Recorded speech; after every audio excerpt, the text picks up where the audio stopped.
Okay, so I made this thread to update an old Ritualist, and so far the best we've got is this build, which I'll link in the description.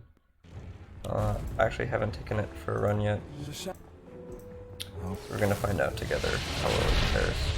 Obviously, the fun thing about this build is it has 21,000 health, which for a caster is something you don't tend to see. So I'm just gonna take my time with this run, because haven't done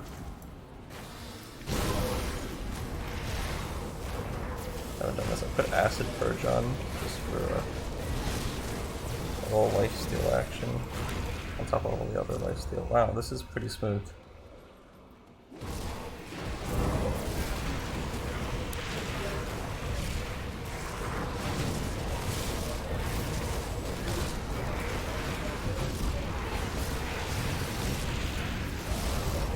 I am tanky.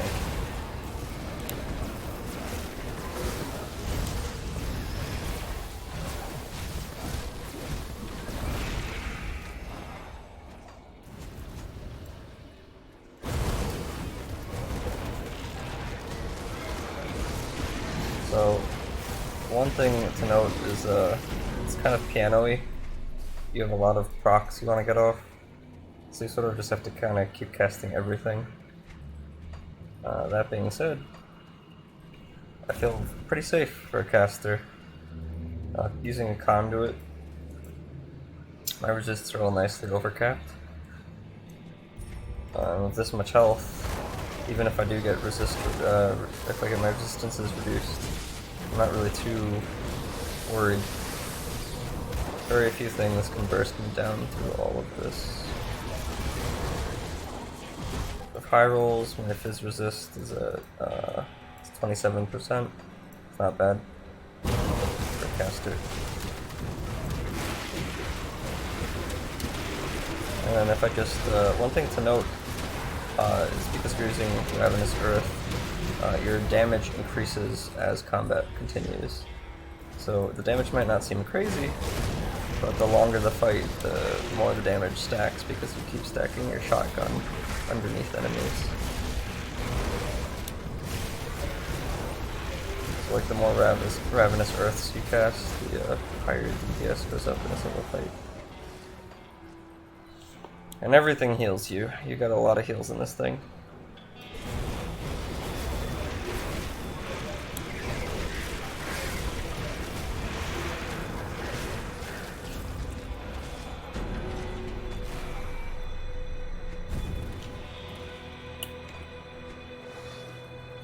Right now, like anything that feels a little fresh to me, I'm gonna be biased and rate higher. So I gotta keep that in mind before I give my final rating.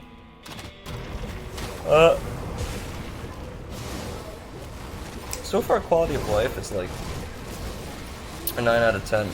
I'm only reducing 1 point for the piano-y aspect. Normally you might think, why aren't you reducing more points if it's clunky to play? But the point is, it's really just clunky to play if you want to maximize your experience. In terms of comfort, it's actually really high, even if you're not playing it like a piano properly, and mashing everything, it's pretty safe. And even with the piano mashing, like, you could optimize by like paying more attention to the order in which you mash things and whatnot. But you can literally just like jump into combat and then just keep hitting everything, just keep hitting every button on your on your keybinds, and just worry about it later, and everything just kind of melts. So it's actually very brainless. Even though, like, maybe you can hear me clicking the keyboard. If not, just know there's a lot of clicking. But that being said, it's like, wow, Jesus Christ, things. Like, the spam, everything is working. Like, some piano builds are more stressful because it'll be like part piano, part 2 or 3 skills that you kind of have to actually time correctly, or you waste them. Or it's like a piano build and it's also not as tanky, not as comfortable. But this really is like incredible. I just kind of want to jump into everything now and see what happens. Whoa, okay.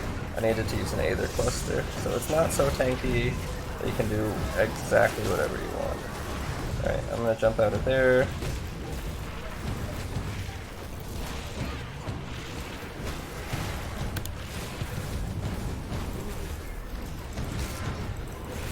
I'm just gonna keep jumping around and kiting. So I did this on purpose. This is not the way you normally play this build. Whoa. Okay. So I can't handle all four at once. That's unfortunate. See, that's the sad thing with cast is you think with this much health, you'd be able to pull it off, but you can't. The good news is with like an Inquisitor seal from a friend or something, you should be actually extremely tanky. So let's do this again, but properly, I guess.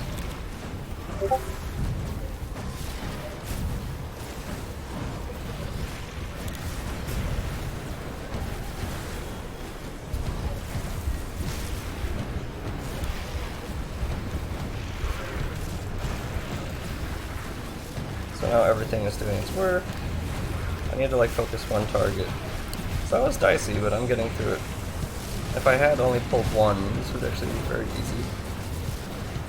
So overall strength, I'd give, again, when I say 6 out of 10, I don't mean out of all builds ever. Like obviously you can make really shitty builds, but why is my resists are fine. Guy just takes damage. I mean in terms of builds that anyone would take seriously, like in terms of stuff you'd see on the forum, I give this like a 6.5 out of 10. The high health just doesn't do it for me. I like to be able to tank through 65 before I start rating higher than that. Maybe I'm selling it a little short. I'm also not used to the build yet. So maybe it's a little higher. Yeah, like I'm messing up my rotation. Yeah, maybe it's like a 7.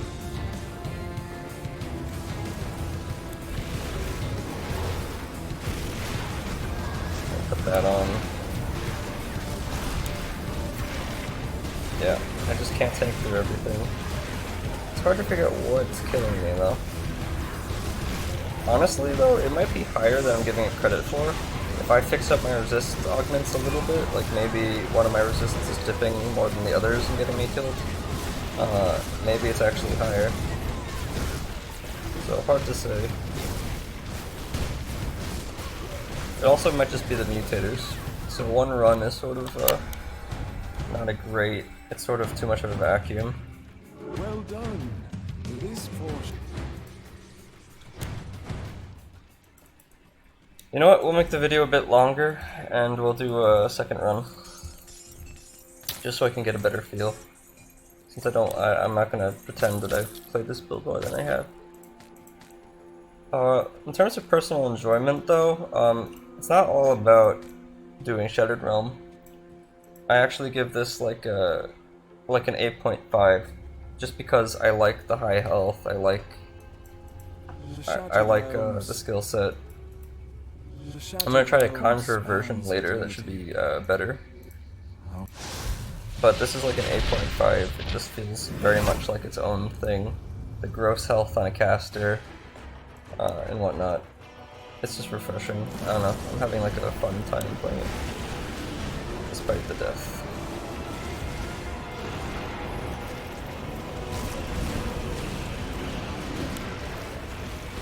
It's just a shame that everything has so much vitality resist. I could change metals to get less defense and more damage. Which might actually help, but not what we're here to do.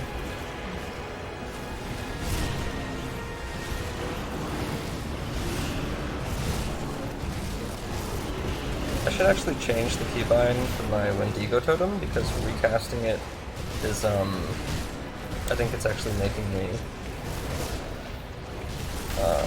I just gotta remember to actually cast it. It's making me make the first one disappear, which means that, it stops healing you. It actually breaks the healing, which is actually probably causing me to take more damage than I have to. Yeah, one Wendigo totem every once in a blue moon is fine.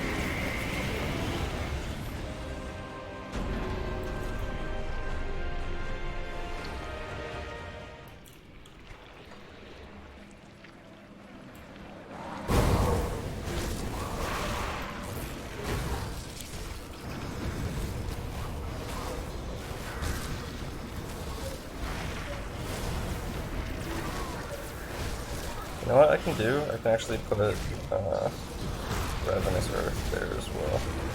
Make sure I have more buttons spamming Ravenous Earth. So I'll be hitting Ravenous Earth twice as much. Because sometimes there's that weird like skill queue where you cast a skill and it doesn't go off because you're pressing buttons too quickly. But having two buttons clicking Ravenous Earth ensures that that'll happen less often. Yeah, this is feeling more comfortable. Your key bindings really matter. In Grim Dawn, like getting a key binding that feels comfortable to you and is functional makes a big difference. I'm already noticing it's going off better.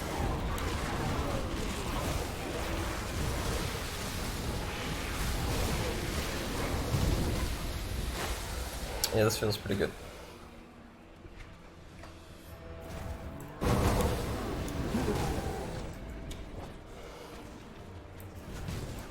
Also, with the greens that this build has, they're extremely unrealistic, so... And the well-rolled conduit, etc., etc. I don't know, the practicality of getting this build yourself is not... Whoa, I got... My auras were put down and I didn't even realize it. This should go better. So yeah, wow, the build was tanky even with my auras down. That's nice.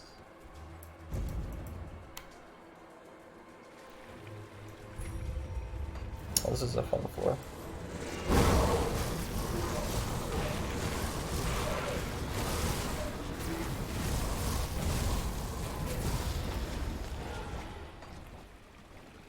I wonder if I should skip out on Acid Purge, but I just feel like it gives me something to do in between casts.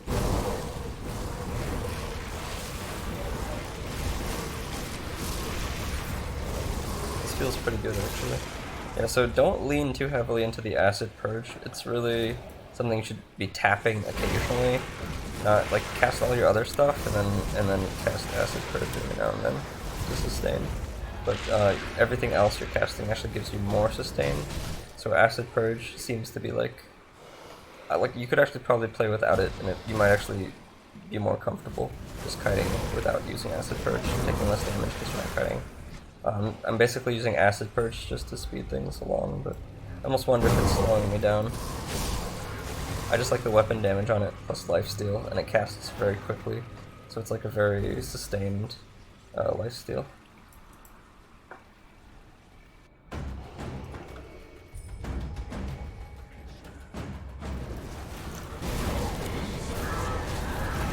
Okay, I'm not really scared of these bosses, but that might be a mistake. Gonna dodge those Alexander missiles. I really want to get Alexander down, so I'm gonna move and get back on him. I want Alex to die. Come on.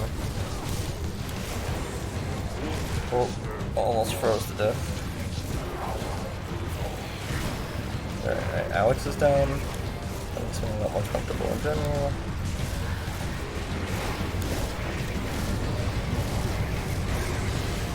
Else is going down. Look at that, I tanked all 4 bosses. Okay, I changed my mind about this build.